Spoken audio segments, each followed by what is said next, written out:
विद्यार्थी मित्रांनो, आज आपण 7वीच्या स्कॉलरशिपमधील मॅथ या संदर्भात बोलणार आहोत।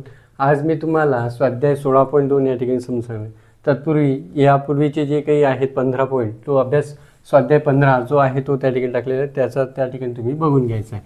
बघा काय दिलेला आहे, त्या ठिकाणी पहिला प्रश्न दिलेला आहे, दोन वर्तुळाच्या परिघाचे गुणोत्तर तो 5/7 आहे, तर त्याच्या व्यासाचे गुणोत्तर किती। मित्रांनो लक्षात ठेवा, परिघाचं जे काही असते, आता इथं दिलेलं आहे आपल्याला परिघाचे गुणोत्तर, परिघाचे गुणोत्तर बरोबर व्यासाचे गुणोत्तर काय असतात, व्यासाचे गुणोत्तर हे फॉर्म्युलाच आहेत। हा फॉर्म्युला तुम्हाला त्या ठिकाणी बघायचा असतात। काय असतात, जेवढं परिघाचं गुणोत्तर असते तेवढं व्यासाचं गुणोत्तर असतात। मग आपल्याला काय दिलेलं आहे, कोणाचं गुणोत्तर दिलेलं होतं, परिघांचं गुणोत्तर दिलेलं होतं, 5/7 दिलेलं आहे आणि हेच काय असेल, हेच त्या व्यासाचे गुणोत्तर असेल। काय व्यासाचे गुणोत्तर असेल म्हणजे जेवढं दिलेलं असेल तेवढंच त्या ठिकाणी असतात। म्हणजे आपलं उत्तर जर बघितलं तर किती आलं, 5/7 आलं। ऑप्शन नंबर 4 हे त्याचं त्या ठिकाणी उत्तर आपल्याला दिसून येते। खूप इझी होतं, फक्त लक्षात काय ठेवायचं आपल्याला, परिघाचे गुणोत्तर व्यासाचे गुणोत्तर हा फॉर्म्युला। त्यानंतर नेक्स्ट बघूया, मध्ये एक वर्तुळ एका आयताच्या शिरोबिंदूतून जाते। हे बघा, हा आयत आहेत आणि शिरोबिंदूतून जाते। आयताची लांबी 16 दिलेली आहे, लांबी जर बघितली तर 16 दिलेली आहेत आणि रुंदी 12 दिलेली आहे। रुंदी किती दिलेली आहे, 12 दिलेली आहे। तर वर्तुळाची त्रिज्या काढा। आपल्याला या ठिकाणचं ते जे आहे, तर हा जर बघितलं तर हा एक इथे जर बघितलं तर राईट अँगल ट्रायंगल झालेला आहे। म्हणून आपण काय करू, इन ट्रायंगल ABC मध्ये ते AB त्या ठिकाणी ABD दिलेला आहे, तो त्या ठिकाणी बघूया AB आणि D। तर यामध्ये आपल्याला सांगता येतात की हा 90चा अँगल आहे, म्हणजे डी जे या ठिकाणी A = 90 डिग्री। म्हणून बाय पायथागोरस थेरमनं कशानं जावं लागेल, पायथागोरस थेरमनं। तर मग काय होईल, हा जो असतो याच्यासमोर तो हायपोटेन्यूस असतो, म्हणजे BD जो आहे हा त्याचा हायपोटेन्यूस झाला। म्हणून ते डाव्या साईडने लिहा, उरलेले जे नंबर असतात ते उजव्या साईडने लिहायचे असतात। म्हणून मग ABचा स्क्वेअर प्लस त्या ठिकाणी ADचा स्क्वेअर करून टाका। जे जे दिलेलं असेल ते इथं जर बघितलं तर 16 आहे, 16चा स्क्वेअर करावा लागेल आणि AD असेल तर AD त्या ठिकाणी दिलेला आहे, 12चा स्क्वेअर त्या ठिकाणी आपल्याला दिसून येतो। जर बघितलं तर आपल्याला त्या ठिकाणी 16चा स्क्वेअर करायचा आहे, कितीचा, 16चा, 6 6 36, 3 कॅरी, 6 1 6, 6 7 8 9, त्यानंतर 0, 1 6 6, 1 1 1, 6 9 + 1 जर बघितले तर 15, 1 कॅरी, 256, किती येतो, 256 प्लस 12चा स्क्वेअर अशा प्रकारेच काढायचा आहे। तो त्या ठिकाणी जर बघितलं 144 असेल, याची प्लस करून टाका, 6 + 4 10, 5 + 4 त्या ठिकाणी जर बघितलं तर 9, 1 कॅरी होता त्या ठिकाणी झाले, व त्यानंतर इथं येईल 3। जर बघितलं ते त्या ठिकाणी जर बघितलं तर इथे तो 4 येऊन जातो। जर 2 + 1 3 4, 4 कोण हा 400 कोणाचा, 4 कोणाचा स्क्वेअर आहे, 2चा स्क्वेअर आहे आणि 0 कॅरी करा। BD बरोबर त्या ठिकाणी आपल्याला 20 मिळालेलं आहे। आपल्याला काय काढायचं, काय होतं, BD निघाली। आपल्याला काढायचं त्या वर्तुळाची त्रिज्या ही त्या ठिकाणी हाफ असते, म्हणून काय करावं लागेल, त्रिज्या काढायची आपल्याला। काय काढायचे, त्रिज्या। मग काय 20 याचे हाफ करावं लागेल आपल्याला। हाफ केलं तर किती, 10 सेंटीमीटर। म्हणजे आपल्याला दिसून येतात की या ठिकाणी जर बघायचं एका वर्तुळाची जी त्रिज्या आहे ती त्रिज्या किती आलेली आहे, 10 आलेली आहे। हे समजलं। त्यानंतर आपण पुढचं नेक्स्ट एक्झाम्पल त्या ठिकाणी बघूया। केंद्रबिंदू P असलेल्या या वर्तुळाच्या व्यास जो आहे तो MN दिलेला आहे। बिंदू T असा आहे की TN किती दिलेले आहेत आपल्याला, 9 दिलेले आहे। TN 9, T मध्ये रेषा MN लंब आहे, म्हणजे या ठिकाणी परपेंडिक्युलर आहे। असणारी जीवा ABची लांबी 30 दिलेली आहे। या ABची लांबी किती दिलेली आहे, A पासून तर B पर्यंत 30 दिलेली आहे। तर हाफ जर बघितली तर हा परपेंडिक्युलर झालेला, जे हाफ केलं जात असतात, म्हणून ही होईल त्या ठिकाणची 15 होऊन जाईल। ठीक आहे, झालं। त्याची लांबी असेल तर व्यासाची लांबी त्या ठिकाणी आपल्याला काढायची आहे, म्हणजे MN ही एवढी लांबी काढायची। आता हा 9 दिलेला आहे, तर हा x - 9 घेऊ आणि इथे A मिळते। आता ट्रायंगल जर बघितला तर ट्रायंगल कोणता आहे, PTA, हा ट्रायंगल त्या ठिकाणी तयार झालेला आहे, म्हणजे PTA। हा PTA ट्रायंगल जर बघितला तर बाय पायथागोरस थेरमनं काय होईल, APचा स्क्वेअर ए पीचा स्क्वेअर उरलेल्या दोन बाजू ज्या आहेत, जसं 80 दिलेलं आहे, 80चा स्क्वेअर प्लस त्या ठिकाणी बरं घेतलं तर पी टीचा स्क्वेअर. चला याच्या कॉस्ट ज्या आहे त्या कॉस्ट टाकून देऊया. ए पी दिलेला आहे एक्स, म्हणून एक्सचा स्क्वेअर होऊन जाईल. 80 दिलेला आहे, 80 आपल्याला त्या ठिकाणी दिलेलं आहे, 15 दिलेलं आहे, 15चा स्क्वेअर करून टाकूया. त्यानंतर पी टी जर बघितलं तर एक्स मायनस 9 दिलेला आहे. ठीक आहे, एक्सचा स्क्वेअर किती होतो, एक्स होतो, 15चा स्क्वेअर 225 होतो. त्याच्यानंतर आता बघा इथं फॉर्म्युला दिलेला, याचा स्क्वेअर करायचा. स्क्वेअर असताना पहिल्या वेळेस या एक्सचा स्क्वेअर लिहायचा, त्याच्यानंतर याची दुप्पट करायची. 9 2चा 18, 9 1चा 9, 9 2चा 18, त्या ठिकाणी एक्स येऊन जाईल आणि 9चा स्क्वेअर येतो, 9 9चा 81, 9 9चा 81. काय केलं या ठिकाणी फॉर्म्युला केला. हा याचा फॉर्म्युला आहे, एक्स स्क्वेअर आहे. से जर बघितलं तर एक्स स्क्वेअर कटलेलं दिसून येईल.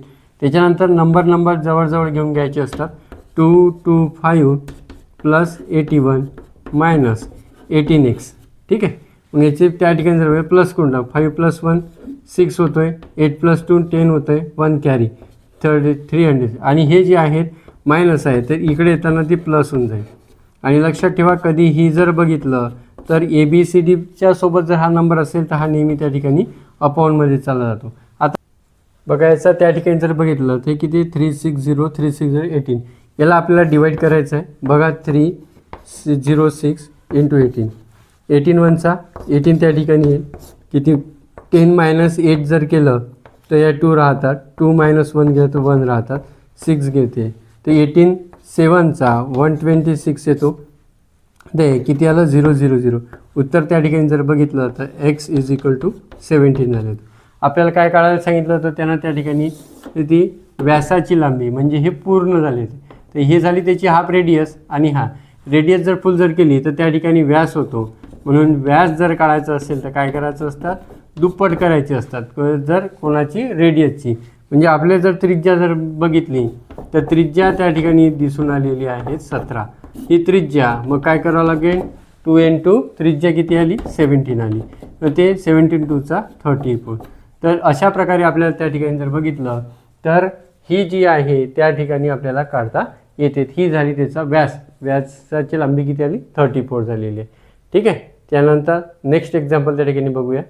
वर्तुळामध्ये त्रिज्येएवढ्या लांबीचा जीवेचे वर्तुळ केंद्रापासूनचे अंतर त्रिज्येच्या किती पट असेल म्हणते. म्हणजे एक जर आपण सर्कल घेतला, ठीक आहे, त्याला त्या ठिकाणी एक सेंटर असतो, सेंटर काढलेलं आहे, आणि ही त्याची त्या ठिकाणची जीवा त्या वर्तुळ केंद्रापासून एक नंबर रेष घेतली, अंतर घेतलं तर ते अंतर किती आहेत हे आपल्याला त्या ठिकाणी बघायचं आहे.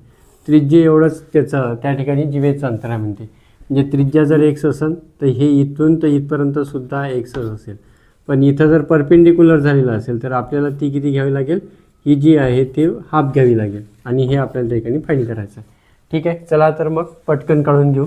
ट्रायंगल जर बघितला तर याला त्या ठिकाणी आपल्याला नाव समजा ए बी ही त्याची जीवा असेल, त्यानंतर ओ एम ही त्या ठिकाणी आपल्याला दिसून येतात. मग ट्रायंगल जर बघितला तर ए एम ओ मध्ये जर बघितलं तर ही जर बघितली तर ही त्याचा हायपोटेन्यूस आहे, म्हणजे ए ओचा स्क्वेअर, प्लस जर बघितलं तर त्या ठिकाणी येते ए एमचा स्क्वेअर प्लस ओ एमचा स्क्वेअर. म्हणजे हे 3 लाईन आहे, ही त्याची त्या ठिकाणी जर हायपोटेन्यूस झाला, ही एक साईड आणि ही एक साईड. चला तर मग याच्यामध्ये ज्या किमती आहेत त्या टाकून देऊ. एक्सची किंमत x², ए एमचा स्क्वेअर जर बघितलं तर x/2 दिलेला आहे, हे हाफ असतात. त्यानंतर ओ एम आहे तर ओ एमचा स्क्वेअर सॉल्व करूया. एक्सचा स्क्वेअर जर बघितलं तर x² होईल, एक्सचा स्क्वेअर x होईल, 2चा स्क्वेअर 4 होईल. त्यानंतर ओ एम जशीच्या तसं. बघा हे नंबर इकडे जे आहे तिकडे घेऊन या. x² ही इकडे येईल तर मायनस होईल, -x/4 = ओ एमचा स्क्वेअर.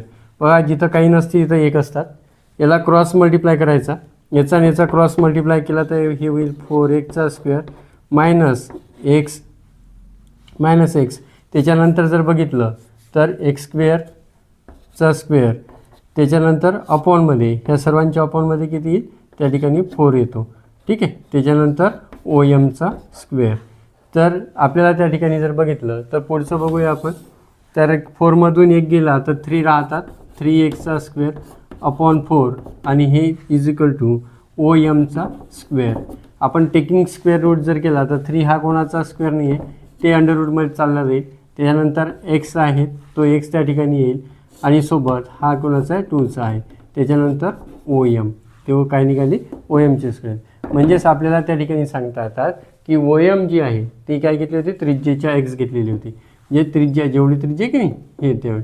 तर मग आपल्याला सांगता येतात therefore √3/2 is equal to OM. हे की OM किती आली √3/m आणि आपलं उत्तर त्या ठिकाणी येते फर्स्ट नंबरचं.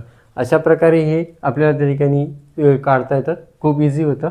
केंद्र असलेल्या केंद्र असलेल्या वर्तुळाची त्रिज्या 10 सेंटीमीटर आहे, तर त्या वर्तुळाची 16 सेंटीमीटर लांबी असलेल्या जीवेचे केंद्रापासूनचे अंतर किती असेल. बघा काय दिलेलं आहे, एक सर्कल दिलेला असेल, त्याच्यानंतर केंद्र आहेत देते, एक त्या ठिकाणी जर जीवा दिलेली आहे, एक रेडियस दिलेले आहेत, त्रिज्या जर बघितली 10 सेंटीमीटर आणि येतात इथं AB नाव देऊन देऊ, या ठिकाणी O देऊन ठेवू, M देऊ. त्यानंतर AB जीवा जी आहे ते 16 सेंटीमीटर त्या ठिकाणी दिलेली आहे. म्हणजे ही जर बघितली तर 16 सेंटीमीटर आहे, म्हणजे याची हाफ जी असते ते त्या ठिकाणी 8 असेल. येते. त्याच्यानंतर बघूया ट्रँगल ते AMO मध्ये. ठीक आहे. आता ही एक ट्रिपलेट असते, ते ट्रिपलेटसुद्धा त्या ठिकाणी माहीत असणं आवश्यक आहे. म्हणून त्या ठिकाणी जर बघितलं तर AOचा स्क्वेअर इज इक्वल टू AMचा स्क्वेअर प्लस OMचा स्क्वेअर. ठीक आहे. ज्याच्या या कॉस्ट आहे ते टाकून देऊ. इथं 10 आहे, 10चा स्क्वेअर. त्याच्यानंतर इथे येईल 8चा स्क्वेअर प्लस OMचा स्क्वेअर. 10चा स्क्वेअर किती येतो 100 येतो. त्यानंतर 8चा स्क्वेअर 64 येतो प्लस OMचा स्क्वेअर. नंबर जवळ घ्या, 100 मायनस 64 इज इक्वल टू OMचा स्क्वेअर. इथे 10 मायनस 4 केले तर 6 राहतात, नाही त्या ठिकाणी 9 मायनस 6 केलं तर 3 राहते, 0 राहतो. OMचा स्क्वेअर. 36 कोणाचा आहे CMचा. OMचा किती अंतर आलं हे 6 आलं. आपल्याला विचारलं होतं की अंतर किती असेल, तर किती असेल 6 नंबरचं त्या ठिकाणी 6 सेंटीमीटर ते अंतर असू शकतात हे जे आहेत. आणि एक शॉर्ट ट्रिक जर बघितलं तर याच्या त्या ठिकाणी जर ट्रिपलेट असते, जे काही पायथागोरसची ट्रिपलेट आहे, तर लक्षात ठेवा ज्याची साईड दिलेली असेल 6, 8 आणि त्याचा हायपोटेन्यूस 10 असतो. ही जर ट्रिपलेट जर तुम्हाला त्या ठिकाणी माहीत असेल तर तुम्ही ॲटोमॅटिकली त्या ठिकाणी बघ 10 दिलेलं होतं, 8 आलेलं होतं, म्हणजे येणारं उत्तर 6 होतं. हे पायथागोरसचे ट्रिपलेट्स आहे. ते ट्रिपलेट्स तुम्हाला पाठ करायचे आहे, ते केले असेल तर तुम्हाला या ठिकाणी पायथागोरसचं हे सॉल्व न करता ट्रिपलेटसुद्धा त्या ठिकाणी आपण इझी वे सॉल्व करू शकतो. त्याच्यानंतर नेक्स्ट एक्झाम्पल त्या ठिकाणी बघूया. चक्रीय चौकोनाच्या एका कोणाचे माप त्याच्या सम्मुख कोणाच्या मापाच्या दुप्पट आहेत, तर त्या कोणाची मापे कधी. तर एक सर्कल काढून घेऊया आपण. त्याच्यामध्ये चक्रीय चौकोन म्हणजे त्याचे चारही कोण त्या ठिकाणी सर्कलला टच झालेले असतात, त्याला चक्रीय चौकोन म्हणत असतो. A, B, C आणि D.